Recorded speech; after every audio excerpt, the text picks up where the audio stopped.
大家好，我是大王，我是小汪。今天和大家聊聊一直颇受争议的导演娄烨。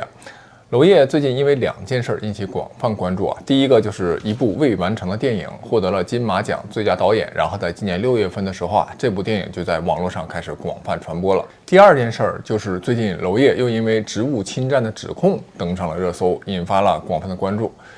在我们公司聘请娄烨先生任职拍摄的期间，我们发现他利用职务之便大字的侵吞挪用我们的项目投资款，已经构成了职务侵占罪。所以今天来公安这儿受理了。娄烨先生是非常知名的导演，有着一定的社会影响力，还有非常强大的人脉和资源。他目前的犯罪行为已经对我们公司造成了非常大的危机和困难。目前我们调查到的资料还有证据显示，金额已经达到了上千万。实际的还需要警方进行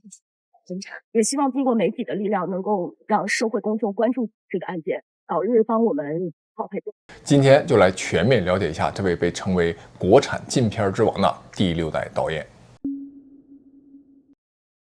2025年的7月24号也就是2天前，娄烨涉嫌职务侵占上千万这个话题就迅速的登上了微博的热搜。福莱摩实影业厦门有限公司的法人代表张女士她就称导演娄烨于2020年与该公司签约拍摄了电影3个字，之后呢被发现利用职务之便大肆侵吞挪用项目的投资款。张女士就说他们已经报案了，并且案件已被受理。这投资方就说签订协议之后，娄烨就担任影片3个字的总负责人、监制、导演和制片人等等多项职务。娄烨在社交平台发文称视频内容纯属捏造，是对我个人的诬陷。面对长久以来针对3个字以及我个人的造谣诽谤，作为一个电影导演，我将以法律方式维护我的作者权利和个人权利，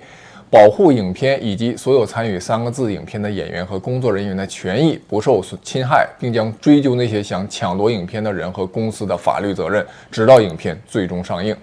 娄烨在声明中就坚定否认了职务侵占的这个指控，并表示要通过法律途径来维护自己的权利。这个影片涉及的电影3个字，本来他是邀请了易烊千玺秦昊春夏、王传君、李现、张宇等等知名的演员来主演客观来说，无论从导演还是演员阵容，都是挺让人期待的。这张宇、王传君、秦昊都是我比较喜欢的演员现在看来，这个上映日期遥遥无期了。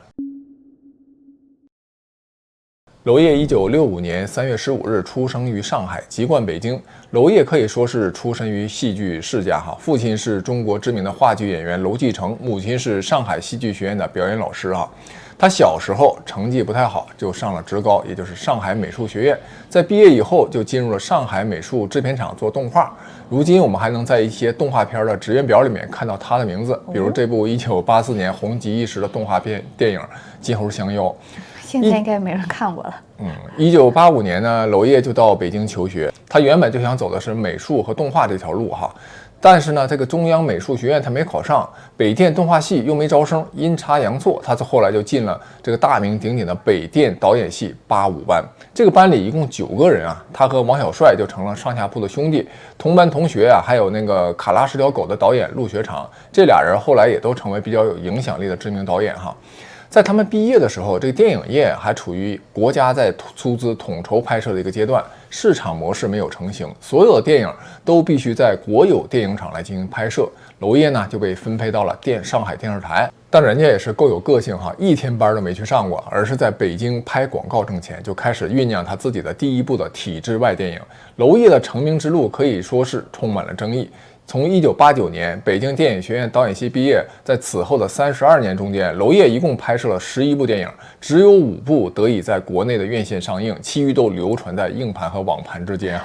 那这些费尽功夫的电影累积起来呢，也只有1.08亿的票房。在娄烨的这个电影世界中他在国际上确实获得了一些声誉，但是再从票房上来看，他就充满了挫败他因此也被刻画成了一个抗争姿态的悲情角色。1993年，他拍摄完成了长篇处女作《周末情人》，凭借这个片子，他就获得了第45届德国曼海姆海德堡国际电影节最佳导演奖。这部电影就让娄烨在国际影坛上崭露了头角。话说娄烨当年拍这部电影是相当不容易，第一次拍电影嘛，没啥人认可他，没人给他投钱，他就自己凑了所有的钱，又找了所有他认识的人来拍这部处女作《周末情人》哈。这部片子的主演是贾宏声和王志文，那都是当年当红的小生。用娄烨的话说，如果这些演员愿意，他们可以去拍任何导演的戏，但是他们就愿意跟这个名不见经传的这个娄烨混在一起。可见娄烨当年就充满了个人魅力哈。王小帅呢，也就是他的同班同学，也在电影里客串了一个角色，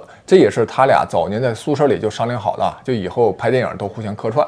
那电影呢，最后他其实只用了40天就拍完了。这部电影只能在周末的午夜场来放映。在这部电影处女作中，所谓的娄烨风格就已经开始出现雏形啊。禁片的风格吗？不完全是，就是电影一开场啊，就是那种手持摄像机拍摄那种摇晃的长镜头，就在这里面你就能感受到情欲潮湿，人性微妙。我的评价就是，娄烨的这种电影镜头的魔力就在于，他总是用一种好像非常平静的叙事，但能让你感觉到那种平静之下的那种汹涌。这就是为什么娄烨的电影总有让人有一种挥之不去的回味，经常会在不经意间，一些镜头就又再一次出现在你的脑海中哈。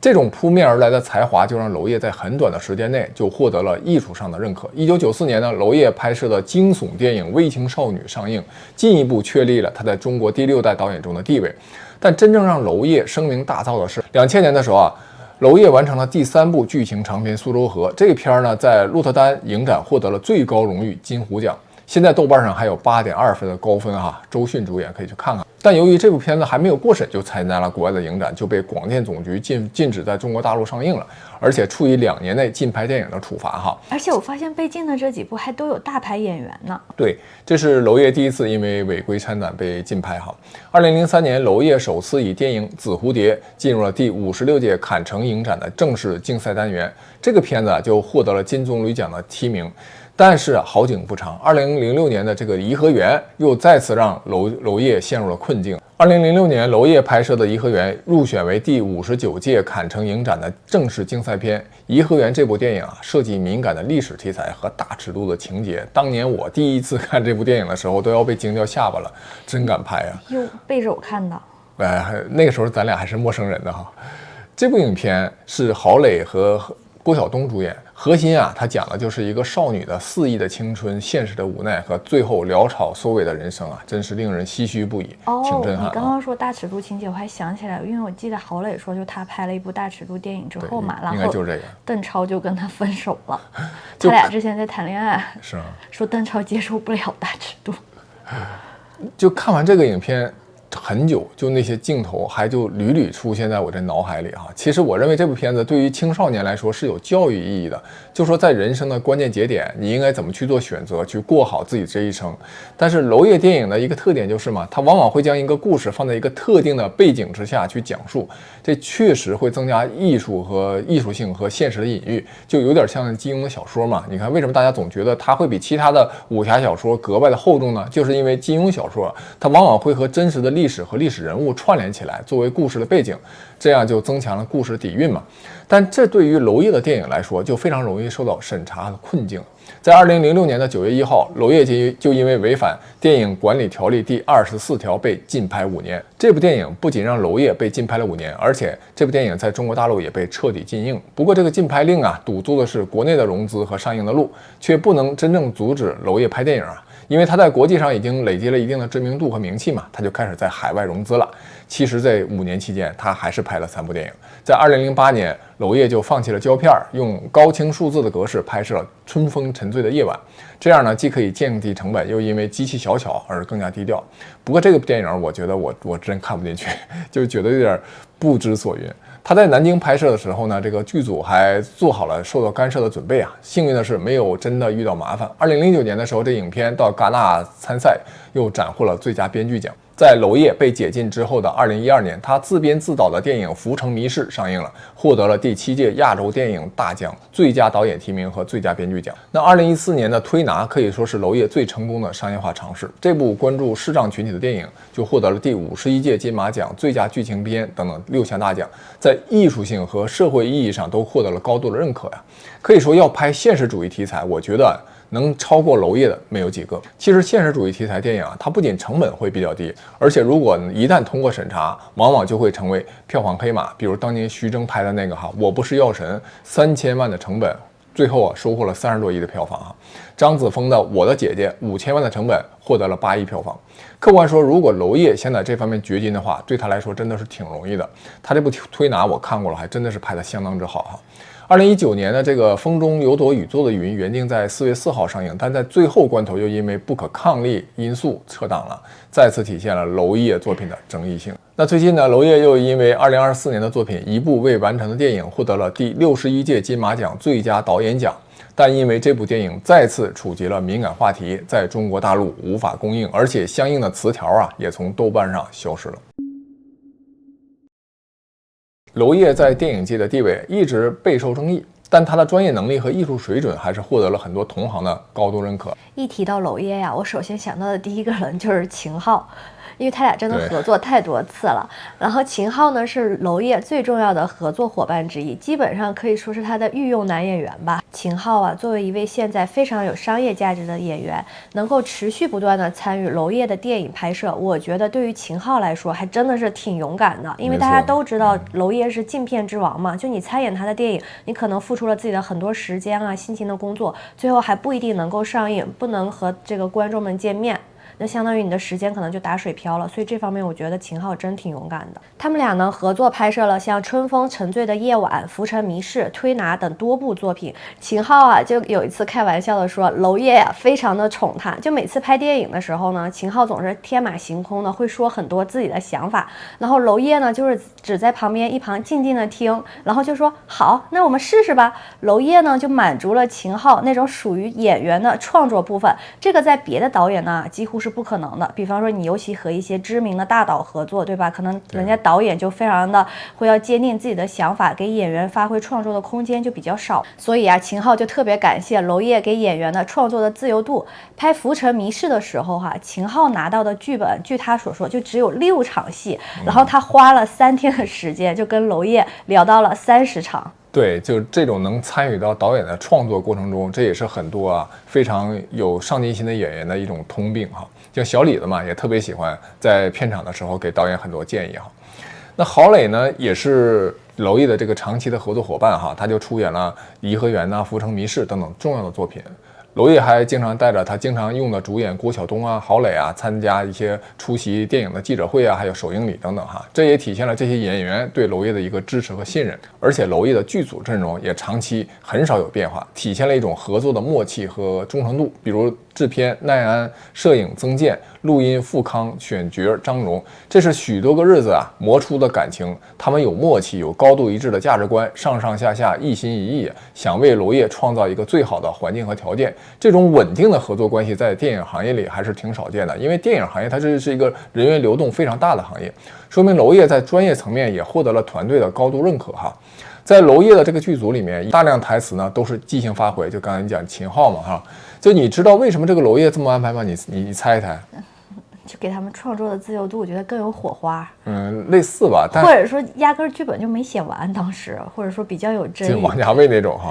那还真不是。就娄烨他认为演员他是很脆弱的，因为他在表演中他要不断的有这种情感的外泄，所以他认为导演的要求和评价都会干扰到他们的发挥。所以说你看，他就认为他就要减少对演员的介入。你看这是不是够文艺的？就比如说一场戏在其他剧组可能只需要拍1分钟，但娄烨这儿就是如果你演员你有本事，你就演他1小时，他就绝对不会喊咔的。就演员可以丢掉表演的技巧，说话呢可以结巴，走路呢可以摔跤，可以断片，可以尬住，这都在娄烨的许可范围之内。而且有些这样的镜头还会被他保留在影片中，让他的影片显得更为自然。这种创作方式当然对演员的要求就很高了，但也给他们前所未有的一种表演的自由。而他之所以采用大量的手持摄影的方式也是为了给演员一种自由的表演空间。就无论演员走到哪儿，都有机器跟着，不需要考虑走位。说实话娄烨这种拍摄方式我觉得对演员来说确实是挺有吸引力的但对观众来说有时候就确实又不太友好了。你总看着晃来晃去的镜头也是挺眼晕的。对，但他长期合作的演员呢，就跟他保持了一个长期的合作关系。就不少年轻演员也都希望能够跟他进行合作，认为这是对自己演技的一种提升和体验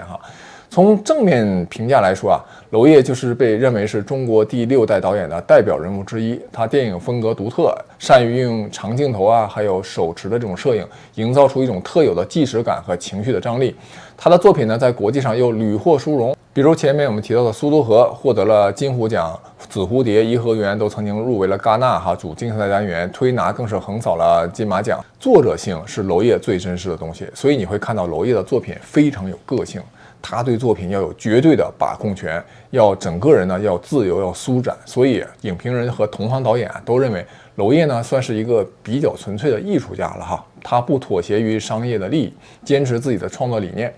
但批评的声音当然也很强烈哈，一些人认为娄烨呢过于固执，总是和这个审查制度对抗，这种做法呢既不利于自己的职业发展，也影响了投资人和演员的利益。他多次突破审查制度来私下参展被禁拍的经历啊，也让行业协会的人对他的所谓的职业操守产生了一些质疑。现在网上还有一种声音哈，我看到这2天也有很多人提到的，就是说娄烨，你看他拍的很多电影都是非常有争议性的嘛，然后在国内都被禁了，但是在国外屡获殊荣，就是说其实是由法国那边给他投钱，然后所以他不在乎电影票房，因为他不是靠票房赚钱，就是说他拍完一部，然后法国那边就给他打钱，然后的话就是要拍那种特别有争议性的话题，特别有争议性的对敏感事件。当然还有人批评娄烨的电影呢过于文艺，所以票房表现不佳。就像春风沉醉的夜晚，就是我已经是算一个比较喜欢文艺片的人，但是我都有点看不进去。当然娄烨他有些电影他拍的确实现实主义题材拍得很好，比如推拿。所以在导演风格方面其实他可以拍好现实主义题材，但有的时候呢就可能加入了过多个人的想法在里面，就拍得过于文艺了。虽然艺术价值可能很高哈，但在商业层面对于观众来说很难形成一种共鸣，在商业方面也很难成功哈。这对投资人来说当然是一个比较大的风险了哈。当然我觉得娄烨呢可能他一是自己不在乎，二是呢既然你投资人既然选择了投资他的电影，那就意味着要接受他这种风格和风险。就像你刚才提到的，就也有人质疑娄烨拍一些敏感电影题材的一个动机，认为他是故意炒作敏感话题来获得国际的关注和资金，认为这是获取国际声誉的一种捷径，就是不管你拍得好不好，只要是这类题材都会引发国际的关注嘛。值得一提的是这娄烨的长期合作者几乎没有公开批评他的，无论是像秦昊郝蕾这样的主演，还是他的制片摄影等等这样的幕后团队都对他保持着高度的忠诚和专业认可。对，说到秦昊，就不得不说真的太勇了。就2024年这部电影嘛，我看那个幕后采访，秦昊就说了，哎呀，秦昊当时就非常犹豫要不要拍这部电影，他就跟那个娄烨说，我现在也不像以前了，是个毛头小伙子，单身汉是吧？你说拍就拍了，现在也有家有口的，然后跟伊能静也有小孩，小孩还小，也要考虑以后的职业发展呢。但是看秦昊最后还是参演了嘛，而且不仅有秦昊，还有黄轩，黄轩也是非常知名的男演员。对，而且他们都有商业价值嘛，这对他们以后能否接到更多更好的代言，其实也都形成了一定的问题所以风险吧。所以说从这个角度来讲，秦昊和黄轩还真是挺勇敢的。娄烨他作为一个文艺片的导演，他的收入情况一直是个谜。从公开的票房数据来看，娄烨这个商业表现并不出色，可以说这些票房成绩和他的知名度并不匹配，他就不断感受到来自票房市场的冷酷。不过这些好像不在他在意的范畴之内。他曾经在接受采访的时候说实际情况是90%的商业电影和90%的艺术电影都是赔钱的。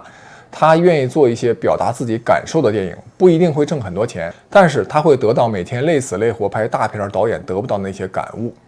不过我前面也提到嘛，如果娄烨这种水准，他去拍现实主义题材，只要剧本过关又能过审，大概率能够票房大卖。所以我认为这就是他个人选择的问题。其实在禁拍的5年期间，有不少的广告邀约来找到他，但他也都拒绝了哈。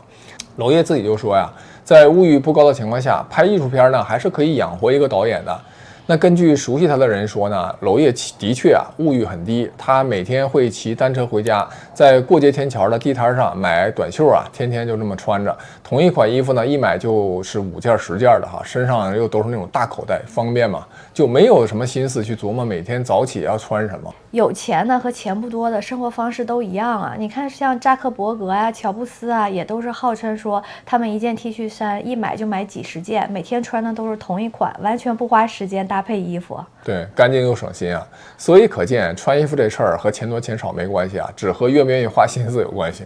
据说娄烨他对美食也没啥追求啊，很多年前就开始吃素了，只要能吃饱就行。张颂文曾经在片场外看到他在小卖部买饼啊，张颂文就描述说，这个娄烨啊，站在这个广州城中村的一个旁边，卷着裤腿，全身黢黑，啃着一块冷掉的饼。其实我就特别理解娄烨的这个状态，那就是他对电影是真的热爱，除了他热爱的电影的这件事之外，其他的事儿都不重要。根据猫眼的专业版数据显示，《风中有朵雨做的云》啊是娄烨导演的最高票房的一部电影，达到了6488万。兰心大剧院的票房是2-3千万，其他的作品的票房都更低哈。所以他的累计票房刚刚破亿，这个数字对于一个从业20多年的知名导演来说，真是太低了哈。从导演费的角度来看，这个娄烨呢，他作为知名导演，单部电影的导演费应该在几百到上千万之间，但由于他的作品又经常遇到审查问题，实际到手的收入可能又会打一个折扣，而且文艺片这个投资规模普遍不大，分给导演的费用应该也相对有限。